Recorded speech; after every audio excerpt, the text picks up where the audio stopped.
అందరికీ మన ప్రభువును రక్షకుడైనటువంటి యేసుక్రీస్తు వారి పేరిట మరొకసారి శుభాభివందనాలు. యోహాను గారు రాసినటువంటి మొదటి పత్రిక 3వ అధ్యాయము 18వ వచనాన్ని మనం చూద్దాం. చిన్నపిల్లలారా, మాటతోనూ నాలుకతోనూ కాక క్రియతోనూ సత్యముతోనూ ప్రేమింతము. ప్రేమ అనగానే ఆకర్షణీయమైనటువంటి కొన్ని చూపులు, లేదంటే గనక తాత్కాలికమైనటువంటి కొన్ని మాటలు, లేదు అంటే గనక ముఖస్తుతి చేయటం కాదండి. ఎందుకు అనగానే ఈ మధ్య కాలాలలో లేదంటే ఎప్పటి నుండో ప్రేమకున్నటువంటి నిర్వచనం మారిపోయింది.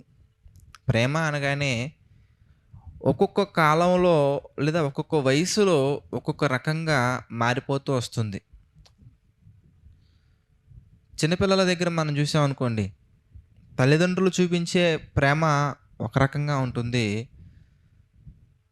బంధువులు చూపించే ప్రేమ చిన్నపిల్లల పట్ల మరొక రకంగా ఉంటుంది. ఆ చిన్న వయసులో వారి మీద కూడా అక్కసు చూపించే విధంగా, వారి మీద కూడా కల్మషం చూపించే విధంగా ఇంకొంతమంది గమనించటం మనం చూస్తూ ఉంటాం అక్కడక్కడ. మాకైతే గర్భఫలం రాలేదు గానీ, ఆమెకి గర్భఫలం వచ్చింది అని ఆ కోపముతోటి కూడా ఆ కల్మషంతో కూడినటువంటి ఆ విషపు చూపులు ఆ చిన్న పిల్లల మీద కూడా చూపించే దుర్మార్గులు కూడా మనకి అక్కడక్కడ కనపడుతూ ఉంటారు. పేరుకైతే చక్కగా వారిని దగ్గర తీసుకుంటారు, చక్కగా కౌగిలించుకుంటారు, వారిని ఎత్తుకుంటారు, వారిని ముద్దాడుతారు, వారికి కావాల్సినటువంటి గిఫ్ట్లు ఇస్తూ ఉంటారు, అన్నీ చేస్తూ ఉంటారు. వాటితో పాటుగానే అవన్నీ కూడా కక్షతో చేసేటువంటి పనులు, కల్మషంతో చేసేటువంటి పనులు. అదేంటి యాక్టివిటీస్ మనకు అక్కడ కనబడుతున్నాయి కదా అంటే, ఆ యాక్టివిటీస్ మాత్రమే అవి క్రియలు మాత్రమే. ఆ క్రియలలో ఏముంది అంటే స్వార్థపూరితమైనటువంటి క్రియలు మనకు అక్కడ కనబడుతూ ఉంటాయి. అదే ప్రేమను మనం ఇంకొంచెం వయసుకొచ్చిన తర్వాత యవ్వన కాలంలో మనం చూసినట్లయితే గనక, అక్కడ ఎలాంటి ఆలోచనతో కూడినటువంటి ప్రేమ మనకు కనబడుతుందంటే, అక్కడ పరిపూర్ణంగా మనకి ఎక్కువ శాతం మనకి కామంతో కూడినటువంటి ప్రేమ మనకి అక్కడ కనబడుతూ ఉంటుంది. వివాహం అయిన తర్వాత మనం ఆలోచించినట్లయితే కనుక, వివాహం చేసుకున్నటువంటి మొదటి 4, 5 నెలల్లో ఎలా ఉంటారంటే, ఐ థింక్ అయస్కాంతం కూడా సరిపోదేమో అంత చక్కగా ఉంటారు.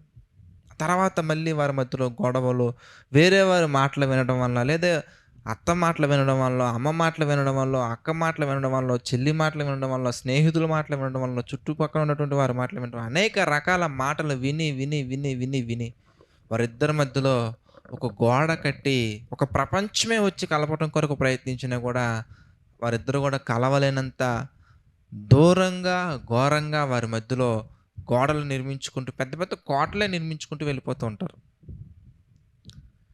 మీరు ఆలోచించినట్లయితే మరి ఇన్ని రకాల విద్వేషాల మధ్య, ఇన్ని రకాల ఆలోచనల మధ్య నిజమైనటువంటి ప్రేమ ఎలా ఉంటుంది, విలువైనటువంటి ప్రేమ ఎలా ఉంటుంది అని మనం ఆలోచించినట్లయితే కనుక, ఈ ఉదయకాల సమయంలో 2 విషయాలు తెలియజేసే ప్రయత్నం చేస్తాను. ఒకటేంటంటే, నిజంగా నిజమైనటువంటి ప్రేమ అయితే గనక మీరు ఎవరితో అయితే ఆలోచిస్తున్నారో, యవ్వనస్తులు యవ్వన కాలంలో ఉండేటువంటి వివాహం కాకముందు వివాహం చేసుకోవాలనుకుంటున్నాం కదా అనేది అసలు ప్రేమే కాదండి. దాన్ని అసలు ప్రేమ కింద కన్సిడర్ చేయకూడదండి. మరి నిజమైనటువంటి ప్రేమ అనగానే దేవుడు పెట్టినటువంటి రిలేషన్స్ గురించి నేను మాట్లాడుతున్నాను. దేవుడు ఏర్పరచినటువంటి రిలేషన్స్, లోకానుసారమైన రిలేషన్స్ కాదు. అనగా భార్యాభర్తలు, తల్లిదండ్రులు, అలాగే తల్లిదండ్రులకి పిల్లలకి మధ్యలో, అలాగే అక్క చెల్లి, అన్న తమ్ముడు, అన్న చెల్లి, అక్క తమ్ముడు, ఇలా దేవుడు ఏర్పరిచినటువంటి కుటుంబ బాంధవ్యాల్లో ఉన్నటువంటి రిలేషన్స్ గురించి నేను మాట్లాడుతున్నాను. ఆ రిలేషన్స్ అనేవి స్ట్రాంగ్, లేదంటే ఆ రిలేషన్స్ అనేవి బలంగా ఉండాలంటే 2 క్యారెక్టరిస్టిక్స్ మనకి కలిగి ఉండాలి. అందులో మొట్టమొదటిది మనం గమనించినట్లయితే కనుక ఇదిగో చెప్తున్నారు. ఏంటిది? మాటతోనూ నాలుకతోనూ కాకుండా. మీరు నిజంగా మీ అమ్మగారిని ప్రేమిస్తున్నట్లయితే, మీ నాన్నగారిని ప్రేమిస్తున్నట్లయితే, మీ చెల్లిని ప్రేమిస్తున్నట్లయితే, మీ తమ్ముడిని ప్రేమిస్తున్నట్లయితే గనక అవన్నీ కూడా ఎలా ఉండాలి అంటే, మాటతోనూ నాలుకతోనూ కాకుండా ఆ ప్రేమ, నువ్వంటే నాకు చాలా ఇష్టం తమ్ముడా, నువ్వంటే నాకు చాలా ఇష్టం చెల్లెమ్మ, నువ్వు నాకు చాలా ఇష్టం మమ్మీ, నువ్వంటే నాకు చాలా ఇష్టం డాడీ అని మాటలతోటి కాదు. I love my mummy, I love my daddy అని మాటతోటి నాలుకతోటి కాకుండా, ఆ ప్రేమ అనేది క్రియతోటి ఉండాలి. తర్వాత ఆ క్రియలనేవి ఎలా ఉండాలి ఇంతకీ? సత్యముతోటి. సత్యం అనగా యోహాను సువార్త 17వ అధ్యాయము 17వ వచనం మనం చూస్తే వాక్యము. ఆ ప్రేమ అనేది క్రియలతో కూడినదై ఉండాలి. తర్వాత సత్యముతో కూడినదై ఉండాలి. అంటే క్రియలు మాత్రమే సరిపోదు బ్రదర్స్ అండ్ సిస్టర్స్. ఆ క్రియలనేవి వాక్యానుసారమైనటువంటి క్రియల్లో చూపించగలగాలి. అప్పుడు నిజమైనటువంటి ప్రేమ అని మనం చెప్పొచ్చండి. మీ ప్రేమ గనక మీరు నిజంగా కలిగి ఉన్నటువంటి ప్రేమ లోక సంబంధమైనటువంటి కార్స్ మీద, లోక సంబంధమైన దుస్తుల మీద, లోక సంబంధమైనటువంటి ఇడ్ల మీద, లోక సంబంధమైనటువంటి అంతస్తుల మీద, అపార్ట్మెంట్స్ మీద, లోక సంబంధమైనటువంటి ఫ్లాట్స్ మీద, లోక సంబంధమైనటువంటి ఈ వీటి మీద కాకుండా ఈ ప్రేమ క్రియతోటి, సత్యముతోటి, వాక్యమనే ఆ క్రియలతోటి, వాక్యంతో కూడినటువంటి క్రియలతోని మన ప్రేమ చూపించగలగాలి. ఒకవేళ అలా చూపించగలిగితే గనక రెండోది ఆటోమేటిక్‌గా జరుగుద్ది ప్రియులారా. ఆ రెండోది ఏంటో కూడా మనం చూద్దాం. అదేంటంటే, ఎలాంటి వారు మీ మధ్యలోకొచ్చినా గానీ అర్థం చేసుకునే తత్వం మనలో ఉండాలి. అర్థం చేసుకునే తత్వం ఎదుటి వారిలో ఉండాలి. ప్రేమకి సంబంధించినటువంటి క్వాలిటీస్, ప్రేమకి సంబంధించినటువంటి క్వాలిఫికేషన్స్ లేదా క్వాలిటీస్ మనం ఆలోచించినట్లయితే గనక కొరింథీయులకు రాసినటువంటి మొదటి పత్రిక 13వ అధ్యాయంలో మనకి అనేక రకాల ప్రేమతో ప్రేమలో ఉండే లక్షణాలు మనకు కనబడుతూ ఉంటాయండి. ప్రేమ దీర్ఘశాంతం వహించును, కోపపడదు, అమర్యాదగా నడుచుకొనదు, డంబంగా నడుచుకొనదు, అన్నిటిని తాలుకొనును, అన్నిటిని యోచించును, సులభంగా లోబడును, చక్కగా అన్నిటిని నమ్మును. మనం ఎలాంటి వాళ్ళం అంటేనండి, ప్రేమ ఉందని మాట్లాడతాం కానీ ఎవరైనా తప్పు చేసినట్లయితే వారి తప్పులను మనం క్షమించలేమండి. ఒకవేళ క్షమించినా కానీ నమ్మలేమండి. అలాంటి తత్వంతో కూడినటువంటి ఆలోచనలు వద్దు. You should accept, you should bear it. నీకు నిజంగా ప్రేమ ఉంటే కనుక అన్నిటిని ఓర్చుకో, అన్నిటిని నమ్ము. బ్రదర్ ఎంత నమ్మాలి బ్రదర్? యేసుప్రభువు వారు చెప్తున్నారు కదా, జీవితాంతము క్షమించాలి, లైఫ్ లాంగ్ క్షమిస్తూనే ఉండాలి. 7 మార్లు మట్టుకనే ప్రభు, 7 సంవత్సరాల మట్టుకే కదా ప్రభు? 7 మార్లు మట్టుకు కాదు, 7 ఏండ్ల మట్టుకు కాదు, 70 ఏండ్ల మట్టుకు. అంటే జీవితాంతం మనం క్షమిస్తూనే ఉండాలి, జీవితాంతం మనం ప్రేమిస్తూనే ఉండాలి. ఎందుకంటే దేవుడు ఏర్పరిచినటువంటి బంధము ఇది. లోక సంబంధమైన కుటుంబం గురించి మనం ఆలోచించినట్లయితే కనుక దేవుడు ప్రతి ఒక్కరికి, లోక సంబంధమైన కుటుంబంలో దెబ్బతినే ప్రతి ఒక్కరికి, దెబ్బ తిన్నా తినకపోయినా కానీ లోకంలో అక్కడక్కడ మనకి కల్మషం, లోకంలో అక్కడక్కడ మనకి చెడు కనబడుతుంది కనుక స్వార్థమే లేనటువంటి ఒక అద్భుతమైన కుటుంబాన్ని ఆయన ప్రారంభించాలనుకున్నారు. నిస్వార్థమైనటువంటిది, నిష్కపటమైనటువంటిది, వివేకమైనటువంటిది, జ్ఞానముతో కూడినటువంటిది, వాక్యానుసారం అనుభవజ్ఞానం నేర్పించేటువంటిది. అదే గుడి, అదే బడి, అదే ఇల్లు. అందులోనే ప్రేమ, అనురాగం, ఆప్యాయత అన్నీ ఉండేలాగా దేవుడు ఒక కుటుంబాన్ని ఏర్పరచాలనుకున్నారు. ఆ కుటుంబమే దేవుని కుటుంబము. గలతీయులకు రాసినటువంటి పత్రికలో మనం చూస్తే ఆ కుటుంబం గురించి మనకు కనబడుతుందండి. గలతీయులకు రాసినటువంటి పత్రిక 6వ అధ్యాయం మనం చూస్తే 10వ వచనం మనం చూద్దామండి. కాబట్టి మనకు సమయము దొరికిన కొలది, చూడండి, కాబట్టి మనకు సమయము దొరికిన కొలది అందరి యుడులను విశేషముగా విశ్వాస గృహమునకు చేరిన వారి ఎడలను. It's a house, it's a home, it's a family. విశ్వాస గృహమునకు చేరిన వారు అంటే విశ్వాసులందరూ ఉండేటువంటిది, క్రీస్తుని నమ్మినటువంటి వాళ్ళందరూ ఉండేటువంటిది. ఇంతకీ క్రీస్తుని నమ్మినటువంటి వాళ్ళు అన్నటువంటి స్పెషాలిటీ ఏంటి? ఎందుకంటే వీళ్ళందరిని కూడా దేవుడు ప్రేమతో కొన్నారు. వీళ్ళందరినీ కూడా ప్రేమ చూపించి దగ్గరికి తీసుకున్నారు.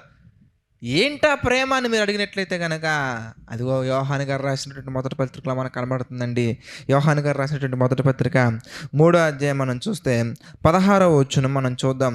ఆయన మన నిమిత్తము, చూసారా చక్కగా ఉంది, ఆయన మన నిమిత్తము తన ప్రాణము పెట్టెను గనుక దీని వలన ప్రేమ ఎట్టిదని తెలుసుకొనిచున్నాము కనుక అంటున్నారు. ఆయన తర్వాత అంటారండి, ఎందుకే మనము కూడా సహోదరుల నిమిత్తము మన ప్రాణములను పెట్టబద్దులమై ఉన్నాము. ఒకరిని ఇలా ప్రేమించాలి, అలా ప్రేమించాలి, ఎంత ప్రేమించాలి, అంత ప్రేమించాలని మాటలతోటి, నాలుకతోటి మాత్రమే కాకుండా క్రియ, వాక్యము, వాక్యానుసారమైనటువంటి క్రియలతో చూపించి ఒక సహోదరుని ఎలా దగ్గరికి తీసుకోవాలి అనగానే, ఇలా దగ్గరికి తీసుకోవాలని మాటతోటి కాకుండా ప్రవర్తనతోటి చూపించారు. ఆయన మన నిమిత్తము తన ప్రాణం పెట్టారు కనుక మనము కూడా సహోదరుల నిమిత్తం ప్రాణం పెట్టబద్దులమై ఉన్నాము అని ప్రేమే నేర్పిస్తూ, ప్రేమలో ఉన్నటువంటి ప్రతి గుణాన్ని, ప్రేమలో ఉన్నటువంటి ప్రతి లక్షణాన్ని ప్రతి ఒక్కరికి రావాలని ఆయన ఏం చేశారంటేనండి, మనకి మాదిరి ఉంచిపోయారు. ప్రతి విషయంలో ఇది ఎలా ఉండాలి, ఎలా ఉండకూడదు, ఎలా నడుచుకోవాలి, ఇలా నడుచుకోకూడదు, ఇలా ఆలోచించాలి. ఇదిగో ఒక సహోదరుడు నీతో 1 మైలు రమ్మంటే 2 మైళ్ళు కూడా వెళ్ళు. ఒక సహోదరుడు నీ అంగీని కోరినలా పై వస్త్రం కూడా తీసిచ్చేయి. సహోదరుని కోసం అంత చేయాలా, చాలా చేయాలి. ఎందుకంటే మీరంతా కూడా విలువ పెట్టుకున్నవారు. ఏంటి ఆ విలువ? అందుకంటారు మీ దేహము మీ సొత్తు కాదు. ఎవరిది? ఎందుకంటే విలువ పెట్టుకున్నారు. క్రీస్తు రక్తముతో తన స్వరక్తమిచ్చి సంపాదించినటువంటి సంఘము అని ఉంటుందండి అపోస్తల కార్యాల్లో. తన స్వరక్తమిచ్చి సంపాదించినటువంటి సంఘము. ఆ సంఘములో మనందరం కూడా సభ్యులము. ఆ సంఘములో మనందరం కూడా దేవుని పిల్లలము. మనందరం కూడా దేవుడు చాలా చక్కగా ఆయన ఉంచారనమాట. ఎందుకంటే మనందరం కూడా విలువైన ప్రేమను కలిగి ఉండాలి. అంతేగాని లోకంలో కనిపించే వంచనతో కూడినటువంటిది, అవసరాన్ని బట్టి వాడుకునేది, అవసరానికి దుర్వినియోగం చేసుకునేది, సమయం దొరికినప్పుడు లోకానుసారంగా నడుచుకునేది, ఇలాంటి ప్రేమను కలిగి ఉండకూడదు. సంఘములో కూడా పాలిటిక్స్ వచ్చేసేయండి కొన్ని చోట్ల. ఇది చాలా బాధాకరం. అది సంఘమే కాదు. పాలిటిక్స్ చేసే సంఘమే కాదు. పాలిటిక్స్, సంఘంలో ఓటింగ్ సిస్టమ్, సంఘంలో ఎంపిక, సభ్యుల ఎంపిక, సంఘ పెద్దల ఎంపిక, అవి అలాంటి సంఘాలు కాదండి. ఎందుకంటే దేవుని వాక్యం అలాంటి యాక్టివిటీస్ ఎక్కడా ప్రోత్సహించినట్టు మనకు కనిపించలేదు. ఓట్లేసి ఏంటండి, ఓటుకు డబ్బులు పంచిపెట్టి ఏంటండి, ఇది రాజకీయమా? రాజకీయం చేస్తున్నారా? అవునండి, కొన్ని చోట్ల అలాంటివి జరుగుతూ ఉన్నాయి. అట్లా కాదు ప్రియులారా, అట్లా కాదు.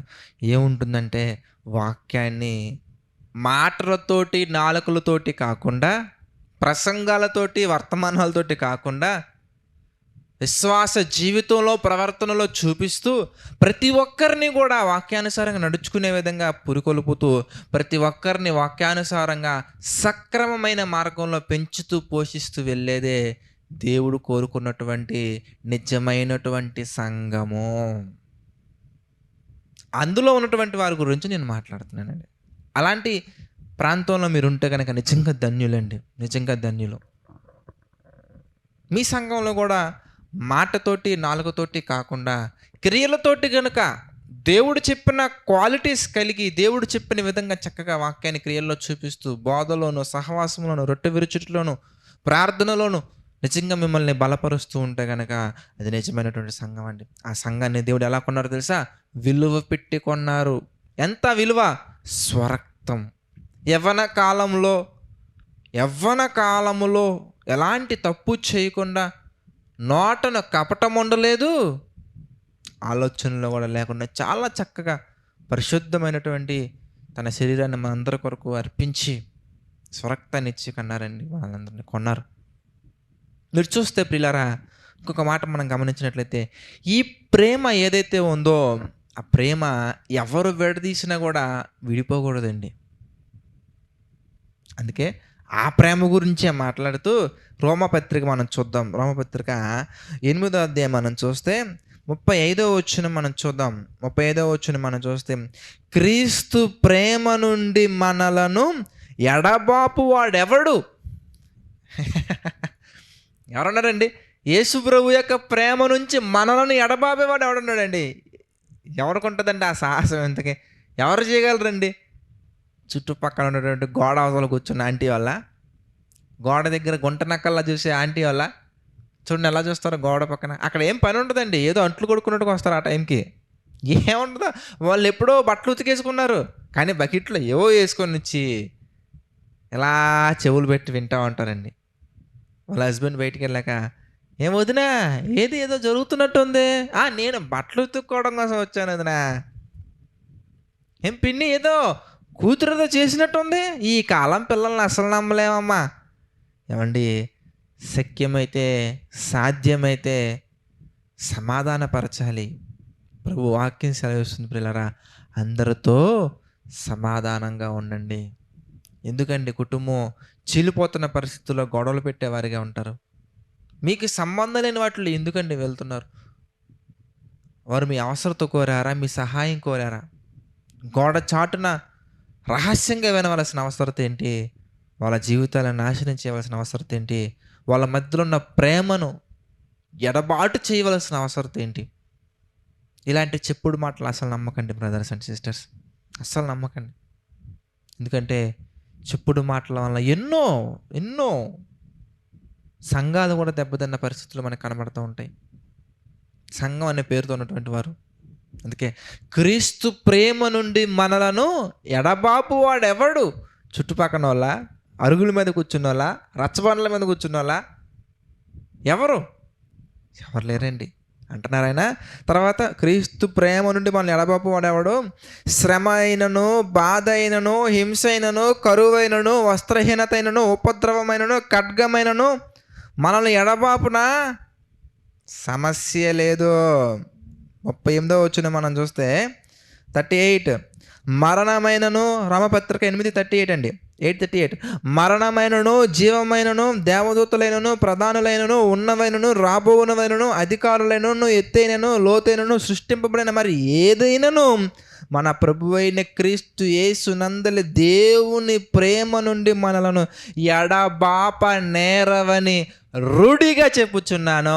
అంత గొప్ప విలువైన ప్రేమ దగ్గరికి మనం వచ్చిన తర్వాత, స్వరక్తమిచ్చి సంపాదించినటువంటి ప్రేమ దగ్గరికి మనం వచ్చిన తర్వాత ఇంకా లోకానుసారమైన వాటిని మనం కోరుకుంటున్నామంటే ఎంత దౌర్భాగ్యమైన స్థితిలో ఉండటానికి మనం ప్రయత్నిస్తున్నాం, ఆలోచించండి. మనోనేత్రాలతో ఒక్కసారి చూస్తే నిజంగా ఆ ప్రేమను వర్ణించలేదండి. అర్హత లేని మనకి ఏముందండి? మనకి ఈరోజు మైక్ పట్టుకొని మాట్లాడుతున్నా నాకేమైనా అర్హత ఉందా? బైబిల్లో రెఫరెన్సెస్ చూపించి చెప్తున్నా నాకేమైనా అర్హత ఉందా?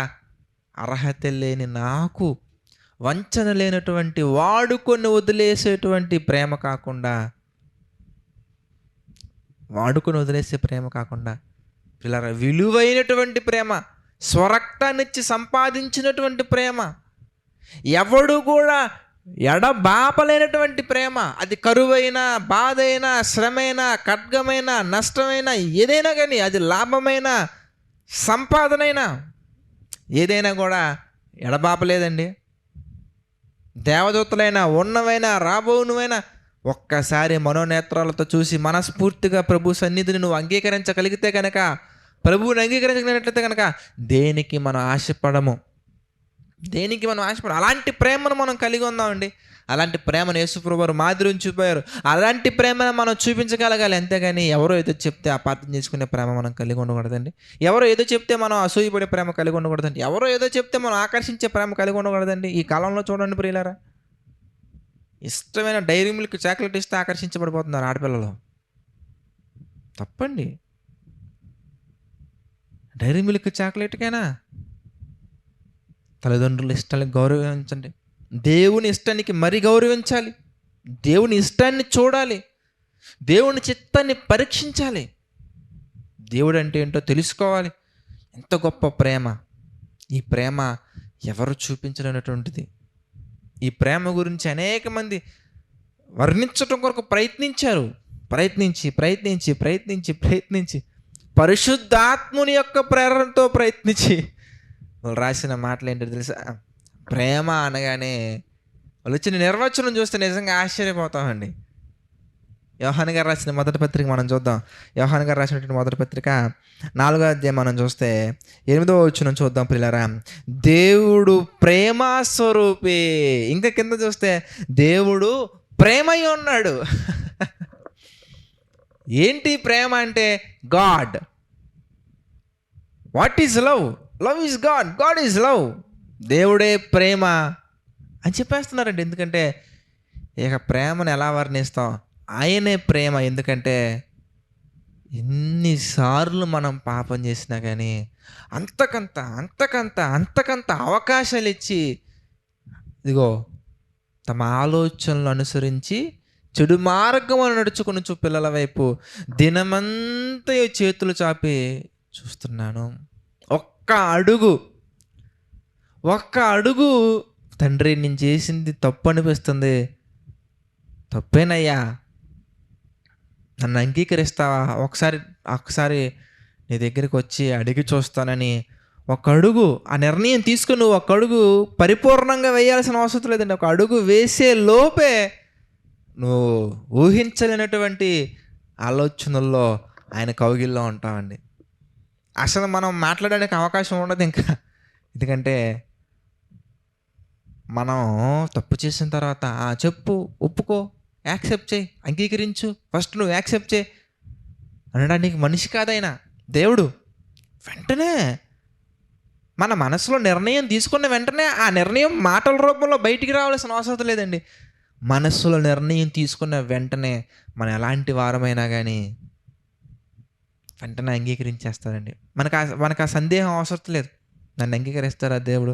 సందేహం అవసరంలా, అంగీకరించేస్తారు అంతే. నేను ముద్దుమి వచ్చు వరకు ఎత్తుకునేవాడను నేనే, చూడుము నా అరచేతుల మీద నిన్ను చెక్కి ఉన్నాను. ఎవరండి అలా రాసుకునేది? ఎవరో రాసుకోరండి అలాగా, దేవుడు రాసుకున్నారండి మన గురించి. కనుక పిల్లరా, ఇంత గొప్ప విలువైన ప్రేమను విడిచి మనం లోకాన్ని కోరుకోవద్దండి, లోకాన్ని నాశించొద్దండి. నేను ఎప్పుడు చెప్పే ఒక మాట, నా జీవితాన్ని మార్చినటువంటి ఒక మాట, ఒక స్టేట్మెంట్, చాలామంది చెల్లెళ్ళకి, చాలామంది తమ్ముళ్ళకి నేను చెప్పే మాట మరి ముఖ్యంగా సేవకు వద్దాం అనుకున్నటువంటి బ్రదర్స్కి, సిస్టర్స్కి, లేదంటే సేవ చేయాలి, పరిచర్య చేయాలనుకునే వాళ్ళకి నేను చెప్పే మాట ఏంటంటేనండి, నాకు బాగా నచ్చినటువంటి మాట. కొన్ని సందర్భాల్లో ఈ పరిచర్య నాకొద్దు, నేను ఒంటరి, నేను ఏం చేయగలను, ఇంకా ఎంత చేసినా కూడా వృధా అయిపోతుంది అని ఒక ఆలోచనలోకి వెళ్ళిపోయిన తర్వాత దేవుని యొక్క మాటలలో ఒక మాట నన్ను బలపరిచినటువంటి ఒక మాట, ఒక దేవుని యొక్క ప్రేరేపణతో ఉన్నటువంటి ఒక మాట ఏంటంటే, బ్రదర్స్ అండ్ సిస్టర్స్ ఒకసారి ఆలోచించండి.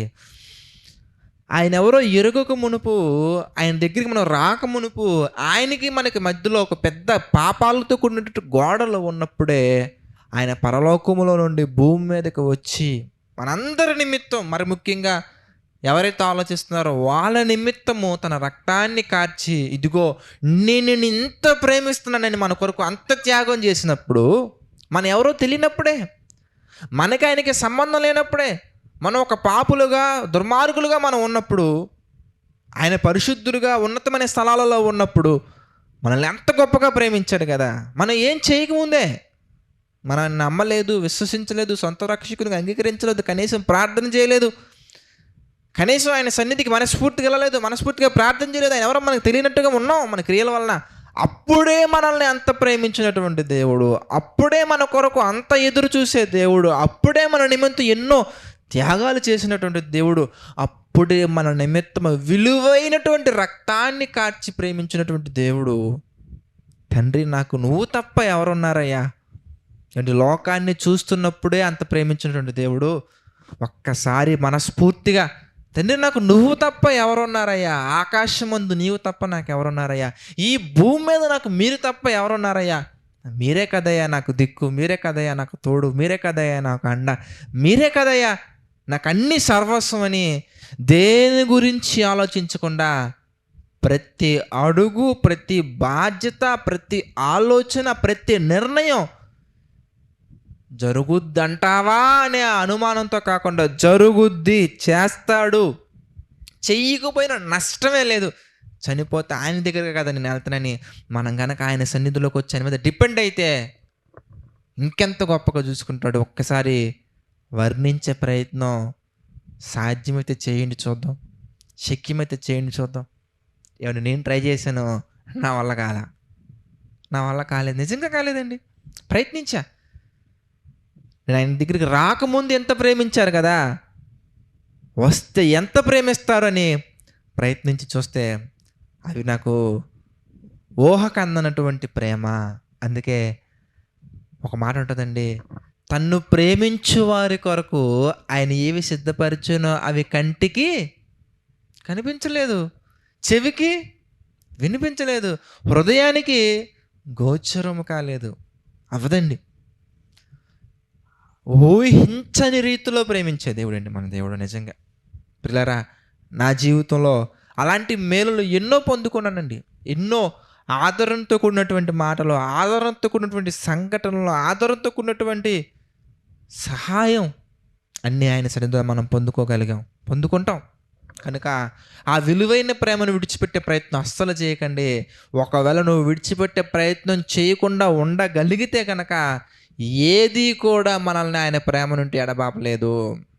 ఆయన ప్రేమ నుండి ఏది కూడా ఎడబాటలేదు. అంత గొప్ప విలువైన ప్రేమను మనందరం కలిగి ఉండాలని మనస్ఫూర్తిగా కోరుకుంటూ, దేవుని చిత్త ప్రకారం మనందరం నడుచుకోవాలని ఆశిస్తూ ప్రార్థన చేసుకుందామండి. దయచేసి ప్రతి ఒక్కరు తలలో వంచండి, ప్రార్థన చేసుకుందాం. దయగల తండ్రి, ప్రేమగల దేవ, పరిశుద్ధ మహోన్నతుడ, అనేకమైన విషయాలు మాకు తెలియచేస్తూ మీ చిత్త ప్రకారం నడిపిస్తున్నందుకు కృతజ్ఞతాస్తుతులు చెల్లించుకుంటున్నాం తండ్రి. మమ్మల్ని అందరినీ మీరు దీవించండి, ఆశీర్వదించండి, బలపరచండి తండ్రి. ప్రభా, మీ యొక్క నామానికి మహిమకరంగా మేము అందరూ నడుచుకున్నట్లుగా సహాయం చేయండి తండ్రి. ప్రభా, మీ కృపలో బలపరచండి, స్థిరపరచండి, ఆదరించండి తండ్రి. ప్రభా, ఆర్థిక, ఆరోగ్య, మానసిక సమస్యలు తండ్రి కృంగిపోతున్న ప్రతి ఒక్కరిని మీ చిత్త ప్రకారంగా జ్ఞాపకం చేసుకుని తండ్రి, ప్రతి ఒక్కరికి మీ కృప తోడుగా ఉంచండి, నడిపించండి తండ్రి. మీ చిత్తమైతే కృంగిన ప్రతి ఒక్క హృదయాన్ని మీ కృపలో బలపరచండి, లేవనెత్తండి, స్థిరపరచండి తండ్రి. ప్రభు, ఈ జేసీ చర్చ్ పరిచర్యకు మా తండ్రి ఎంతమంది అయితే సహకారం నిలబడుతున్నారు తండ్రి, ప్రతి ఒక్కరిని మీరు పేరున దీవించండి, ఆశీర్వదించండి తండ్రి. మీ యొక్క నామానికి మహిమకరంగా ప్రతి ఒక్కరు కూడా మా తండ్రి బలపడినట్లుగా, స్థిరపడినట్లుగా సహాయం చేయండి తండ్రి. సమస్త మహిమ, ఘనత, ప్రభావాలు మీకే చెల్లించుకుంటూ మీ చిత్తమైతే మేమందరం మరలా కలుసుకొని మీ యొక్క వాక్యాన్ని ధన్యతను అందించమని మా ప్రభువును రక్షకుడైనటువంటి యేసుక్రీస్తు వారి పేరిట ప్రార్థన అడిగి వేడుకొనుచున్నాము తండ్రి. ఆమెన్. అందరికీ వందనాలండి. God bless you all.